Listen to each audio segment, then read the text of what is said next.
คนไม่ชื่อว่าทรงธรรมหนาเพราะเหตุที่พูดมาก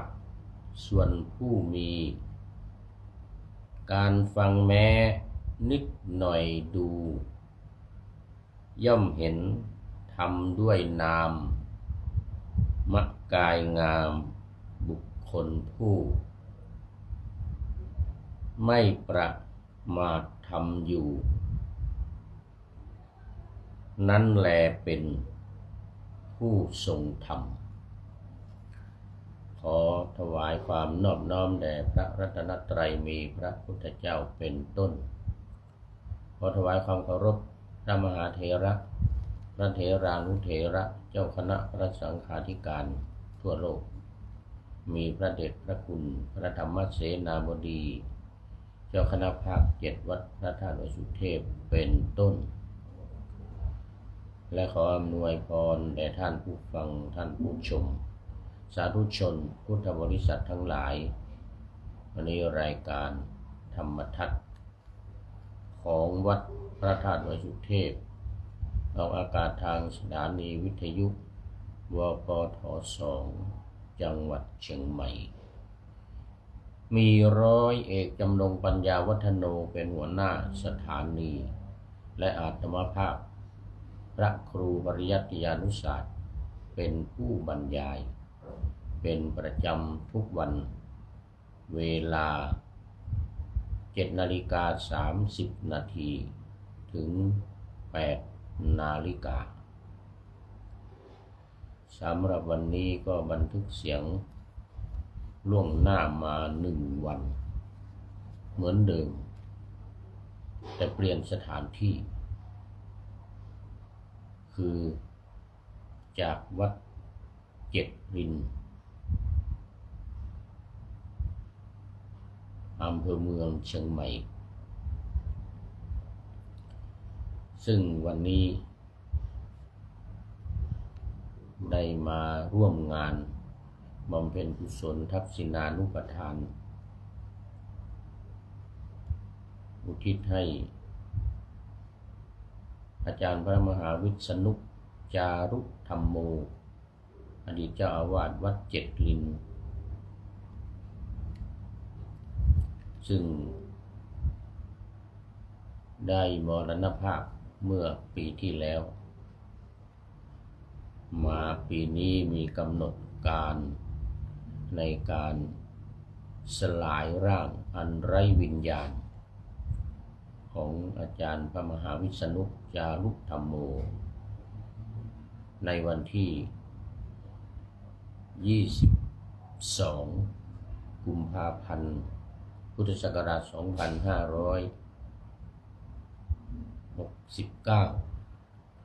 ดังที่ได้ประชาสัมพันธ์มาทุกวันตอนนี้ก็มาถึงเวลาแล้วได้มีการตั้งศพบำเพ็ญกุศลในเริ่มตั้งแต่วันนี้วันที่14เป็นวันแรกแล้วก็จะบำเพ็ญบุญอยู่ที่วัดเจ็ดรินแห่งนี้เป็นเวลา5 คืน5 วัน 5 คืน 6 วันวันที่19ก็จะได้เคลื่อนศพอันไร้วิญญาณนี้ไปที่วัดดอยสะพันอยู่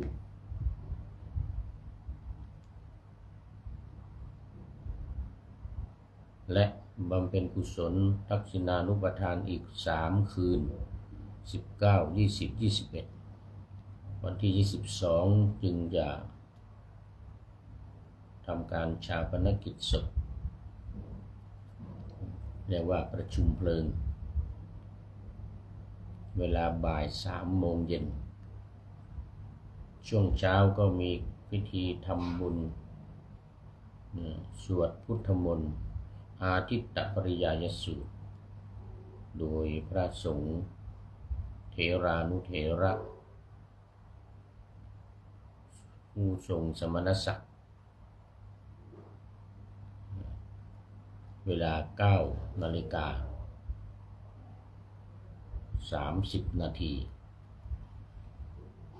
แล้วก็ถวายภัตตาหารเพลและพระสงฆ์เลี้ยงอาหาร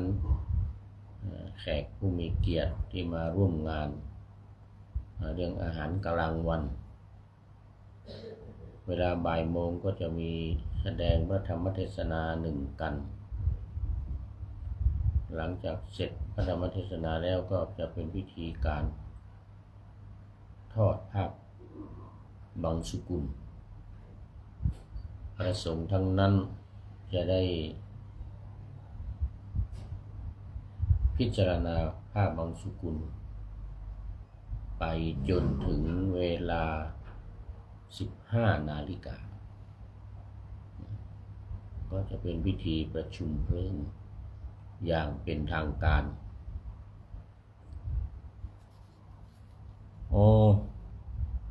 สำหรับตอนนี้ก็ขอต้อนรับคุณโยมจีรพันธ์วัดไทยพุทธวิหารเมืองแจ็คสันรัฐมินนิโซตาประเทศสหรัฐอเมริกาโอ้โหสาธุสาธุสาธุสาธุค่าเหมือนนะโอ้พอดีที่นี่มันดึกตอนนี้4 ทุ่มกว่าเกือบจะครึ่งแล้วก็เลย FC ทางเมืองไทยนี่ทางเชียงใหม่นี่ก็คงหลับกันไปหมดแล้วนะที่ต้องจัดตอนดึกนี่ก็เพราะว่าเมื่อกี้นี้ไปร่วมพิธีฟังเทศน์ฟังสวดก็เสร็จตั้งแต่9 โมงรู้สึกจะเป็น9:40นะ40 50นี่แหละแต่ว่ายังจัดรายการไม่ได้ต้องรอดนตรีเสียงดังไอ้ที่มันมีค้องมีกลองมีฉาบมีชิงเสียงดังมากเพิ่งหยุดไปเมื่อกี้เนี่ยเพิ่งหยุดไปเมื่อกี้นี่ก็ต้องรออีกเกือบ30 นาทีตอนนี้หยุดแล้วนี่เงียบเสียงแล้ว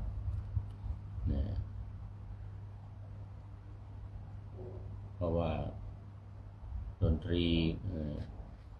เขาเรียกว่าค้องกลองเนี่ยของภาคเหนือเนี่ยเสียงดังมากเลยแล้วก็ออกอากาศนะเครื่องกระจายเสียงด้วย ก็เลยต้องรอจนเขาหยุดจึงมาเริ่มตอนนี้ดึกหน่อยมันไม่เป็นไรเพราะว่าพรุ่งนี้มันทำไม่ทันอยู่แล้วตอนเช้าเนี่ย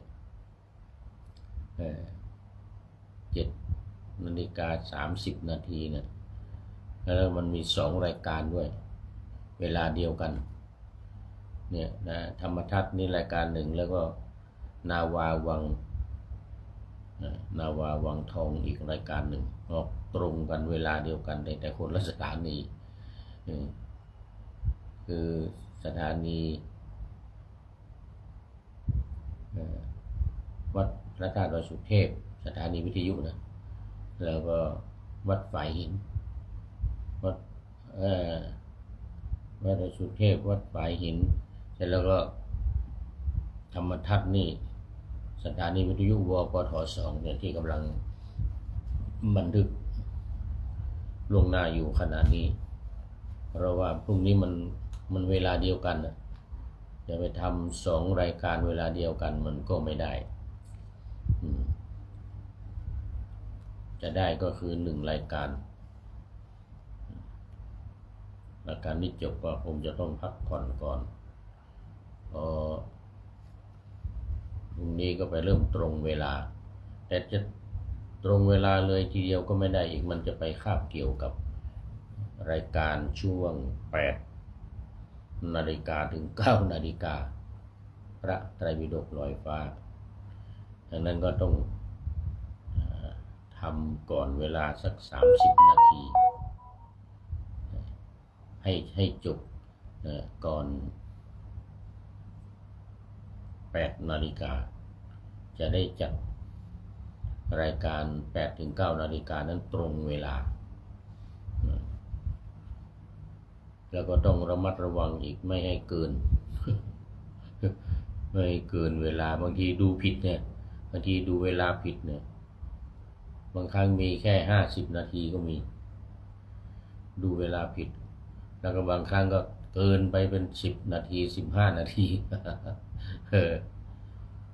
ต้องระมัดระวังมากออกอากาศตรงกับเวลาทางสถานีวิทยุนี่นะเพราะมันจะไม่มีการคัดกรองจะไม่มีการทำ MP3 ส่งสถานีเงินว่าลวดเลย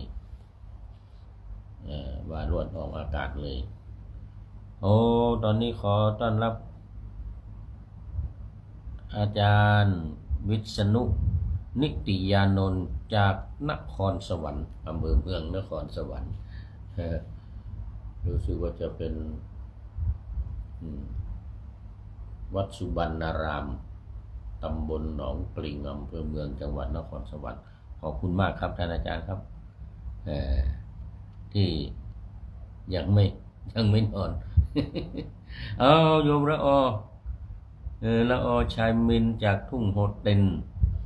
ตำบลวัดเกตอำเภอเมืองเชียงใหม่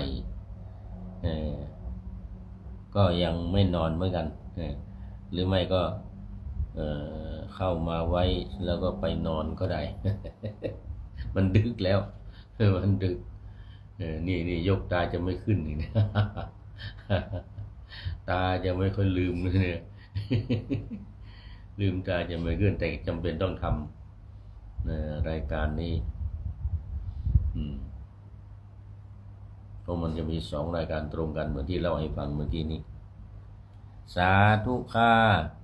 จากเชียงใหม่เจ้า เชียงใหม่นี่ยังไม่นอนโมทนาถ้าเดี๋ยวแค่ตอนนี้เหลือแค่ประมาณ25 นาทีละมัน20 กว่านาทีนี่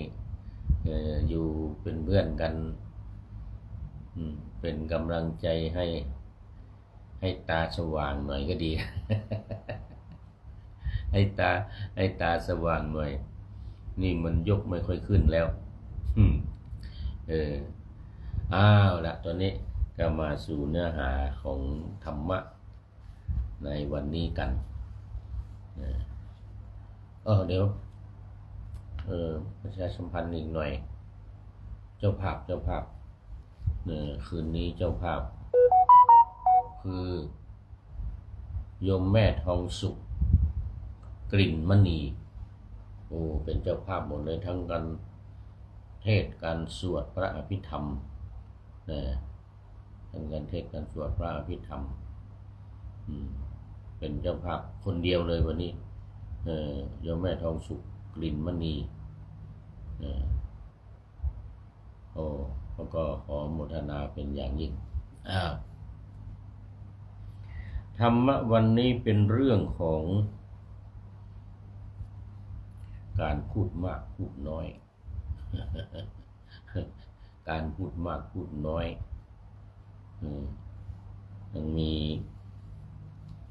พุทธภาษิตที่พระพุทธองค์ตรัสว่านี่นะธรรมะทะโลนัตตาวตายาวตาภหุปัสสติโยจะอปังปิสุตตวานะธัมมังกายเยนะปัสสตินัปปะมัชชะ ติโยธัมมังธัมมัทธโรสโหติเวนี่ก็ซึ่งแปลเป็นภาษาไทยดังที่ปะนาธรรมาสเอาไว้ว่าบุคคลไม่ชื่อว่าเป็นกาพยานีนะทรงทำหนาเพราะเหตุที่พูดมากส่วนผู้มีการฟังแม้นิดหน่อยดูย่อมเห็นทำด้วยนามมกายงามบุคคลผู้ไม่ประมาททำอยู่นั่นแลเป็นผู้ทรงธรรมคือไม่ต้องพูดมากแต่พูดแล้วปฏิบัติตามด้วยปฏิบัติตามได้แล้วก็ได้บรรลุธรรมด้วยพูดแค่นิดหน่อยเอาได้ว่า1 คาถา1 คาถาเหมือนคาถาเนี่ยอันนี้คาถาครึ่งอันนี้คาถาครึ่งมี3 บรรทัดถ้าคาถาเดียวจะมี2 บรรทัดทั้งบรรทัดแรก16 คำบรรทัดที่2 16 คำเป็น32นะก็แบ่งเป็นซ้ายขวาซ้าย4 คำขวา4 คำหรือหน้าหลังก็ได้หน้า4 คำหลัง4 คำบรรทัด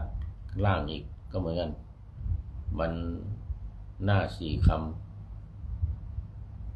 หน้า8 คำเลย8เป็น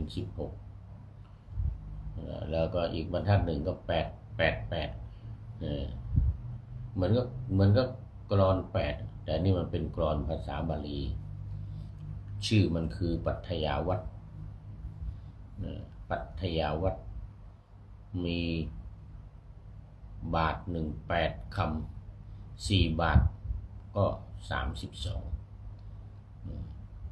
บาท1คือ8 คำเนี่ย8 คำหน้า8 คำหลัง8 คำหน้า8 คำหลังนี่เรียกว่าปัฏฐยาวัตรเนี่ยบุคคลเพียงแค่ว่าพูดมากเนี่ยไม่ชื่อว่าเป็นผู้ทรงธรรมแม้จะพูดพระไตรปิฎกแม้จะพูดอรรถกถาธรรมะเป็นคุ้งเป็นแควเป็นฟืนเป็นไฟมากมายก่ายกองก็ตามแต่ไม่ได้แทงตลอดคือไม่ได้บรรลุไม่ได้รู้ตามความเป็นจริงไม่ได้บรรลุความเป็นอริยบุคคลเช่นเป็นโสดาบันเป็นสกทาคามีเป็นอนาคามีหรือเป็นอรหันต์เนี่ยนี่เรียกว่าเป็นเพียงแค่พูดมากแต่ไม่ได้บรรลุธรรมไม่ได้ปฏิบัติอย่างจริงจังปฏิบัติเหมือนกันแต่ยังไม่ได้บรรลุอันนี้ไม่ชื่อว่าเป็นผู้ทรงธรรมนะอาจจะทรงพระไตรปิฎกอาจจะทรงหัวข้อธรรมะต่างๆจำได้พูดได้เป็นคุ้งเป็นแควแต่ยังไม่ได้ปฏิบัติยังไม่ได้บรรลุตามนั้นอันนี้เรียกว่าเป็นเพียงผู้ที่กล่าวอย่างผิวเผินกล่าวโดยเพียงแต่รู้แล้วก็กล่าวมากพูดมาก รู้มากพูดมากแต่ไม่ได้บรรลุนี่นะไม่ได้บรรลุความเป็นอริยบุคคลขั้นใดขั้นหนึ่งได้สักโสดาบันก็ยังดีสกทาคามีก็สูงขึ้นไปอีกหน่อยอนาคามีก็สูงขึ้นไปอีกนิดอรหันต์จึงสูงสุดอรหัตผลอนาคามิผลสกทาคามิผลโสดาปัตติผลนี่ก็ยังเป็นขั้นต่ำแต่ก็ยังดียังดีกว่าไม่ได้อะไรเลยไม่ได้รู้อะไรเลยไม่ได้บรรลุอะไรเลยเพียงแต่ว่ามันไม่ถึงขั้นสูงสุดมันไม่ถึงขั้นสูงสุด เรื่องนี้มีเรื่องเล่าประกอบเขาเรียกว่าเอกุทานะเถระเป็นพระเถระชื่อเอกุทานเอกะบวกอุทานอุทานคำอุทานขึ้นมาลอยๆคือรู้ธรรมแล้วอุทานขึ้นมาเป็นคาถาหรือเป็นร้อยแก้วเป็นคำพูดก็ได้หรือเป็นร้อยกรองเป็นคาถาเป็นกลอนเป็นกาบอะไรก็ได้เรียกว่าเป็นคำอุทานทีนี้ในพระไตรปิฎกก็จะเรียกว่าอุทานะกถาคือการกล่าวอุทานขึ้นมาเช่นเกิดความปิติยินดีแล้วก็อุทานขึ้นมาหรือบางทีนอนหลับแล้วก็อุทานขึ้นมา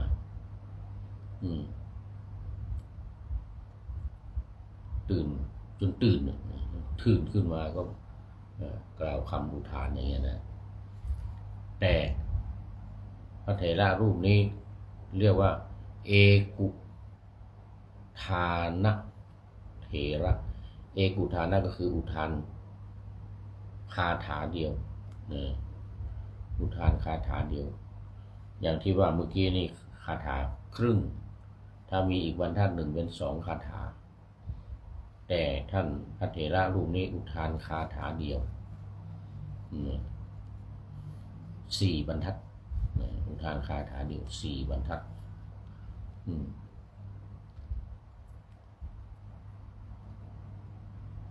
ก็คือรูปแบบมันนะรูปแบบมันเป็น1 2 3 4บรรทัดละ10 คำ 11 คำนี่แหละไม่เกิน12ไม่เกิน12 คำแต่ว่ามันมี4บรรทัดอันนี้เราเป็นคำอุทานเนี่ยเป็นคำอุทานของพระเถระรูปนี้1คาถา4บรรทัดแต่ถ้าปัทยาวัดอย่างที่ว่าเมื่อกี้นั้น2บรรทัดคือมันเอาเรียง8 2 บาท8อย่างเงี้ยเป็น32ในตัวนี้สมมติว่า10 1 10 2 13 14 1 2 3 4 4บรรทัดเรียงลงมาอย่างนี้แต่ไม่ถึงกับ16หรือ14มันมีบางคาถามี16บางคาถามี14บางคาถานี่12 11 10อย่างนี้คาถาภาษาบาลีนะคาถาภาษาบาลีมาดูเรื่องเนื้อความของท่านพระเอกุทานะเถระนี่ก็คือสมัยที่พระพุทธองค์ประทับอยู่ที่เชตวันอีกเหมือนกันเมืองสาวัตถีองค์ทรงปรารภพระขีณาสพคือพระอรหันต์ชื่อเอกุทานนะเถระเอกุทานนะเถระเป็นพระอรหันต์เป็นพระขีณาสพแล้วก็ตรัสพระคาถาที่ว่าเมื่อกี้เนี่ยมีธรรมะทะโลนะตาวตาเป็นต้นเดี๋ยวเราจะไปดูตอนสุดท้ายอีกทีหนึ่งสำหรับ รายละเอียดของคาถาและความหมายของคาถาในภาษาไทยมาดูเรื่องราวของท่านพระอุทานะเถระนี้ก่อนว่าสมัยหนึ่งท่านพระอุทานะเถระอรหันต์รูปนี้อยู่ในป่าคนเดียวอยู่ในป่าคนเดียวผู้เดียวไม่มีใครอยู่ด้วยนะ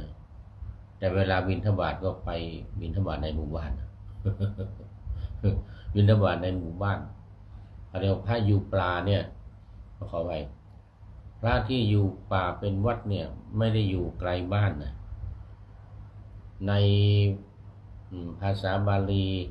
ในพระไตรปิฎกบอกไว้ว่าให้อยู่ห่างจากหมู่บ้านเนี่ยไม่เกิน500ขาธนูขาธนูหนึ่งนี่ก็คือประมาณนี่แหละ2 ศอกเลยนะธนูที่ใช้ยิงเนี่ยนะเอาลูกดอกใส่แล้วก็ยิงไปอย่างเงี้ยความยาวของธนูเนี่ยประมาณ2 ศอกและ2 ศอกเนี่ยในมาตราการวัดก็คือ1 เมตรเพราะฉะนั้น2 ศอก500ก็เป็น500 เมตรไม่เกิน1 กิโลถ้าอย่างนั้นจะเดินเข้าไปบิณฑบาตในหมู่บ้านมันไกลไม่ไหวนี่ประมาณไม่เกิน500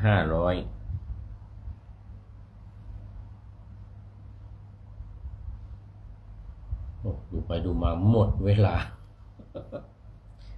ยังไม่จบนี่เอาเพียงแค่อยู่ป่าก็แล้วกันเพียงแค่อยู่ป่ามันหมดเวลาซะแล้ววันนี้คุณโยมละอชายมินเป็นท่านสุดท้ายเลยนี่จากเชียงใหม่เจ้ากันนะนั่นสุดท้ายแล้วก็หลายท่านที่ผ่านไปแล้วมีอาจารย์วิษณุนิติยานนท์วัดสุบรรณารามจังหวัดนครสวรรค์แล้วก็คุณโยมจีรพันธ์จาก USA เมืองแจ็คสันรัฐมินนิโซตาสหรัฐอเมริกาในวันนี้ขอโมทนาเป็นอย่างยิ่งแล้วมาดู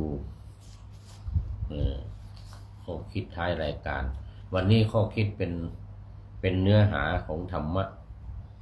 พุทธภาษิตเลยเป็นพุทธภาษิตที่พุทธองค์ตรัสแล้วก็นี่พญางูเขียวปรพันธ์เป็นกาบยานีหน้า5หลัง6ใจความก็คือว่าบุคคลไม่ชื่อว่า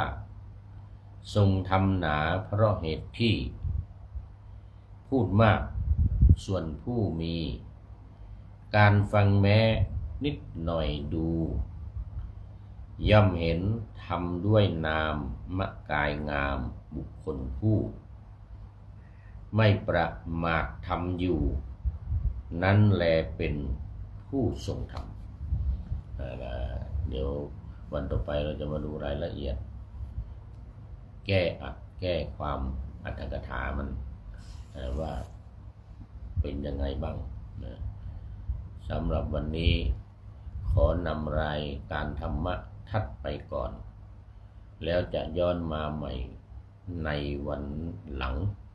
เพื่อให้ท่านทั้งหลายได้รับฟังพระธรรมเทศนาเหมือนดังเดิมเป็นธรรมะในพระไตรปิฎก3ธรรมบทอันงดงามบรรยายเสริมอธิบายใจความเหมาะมาต่อเติมยกนิทานดั้งเดิมเสริมบทธรรม